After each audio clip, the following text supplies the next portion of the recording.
శ్రీమతలారా రండి, మీ దీవెనలందించండి. నోచిన నోములు పండించే నా తోడును పంపించండి.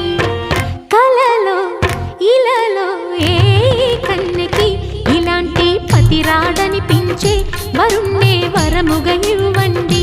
కని విని ఎరుగని వేడుకతో వివాహం జరిపించాలండి. కలలో ఇలలో ఏ కన్నెకి ఇలాంటి పతి రాడనిపించే వరుణ్ణే వరముగా ఇవ్వండి. కని విని ఎరుగని వేడుకతో వివాహం జరిపించాలండి.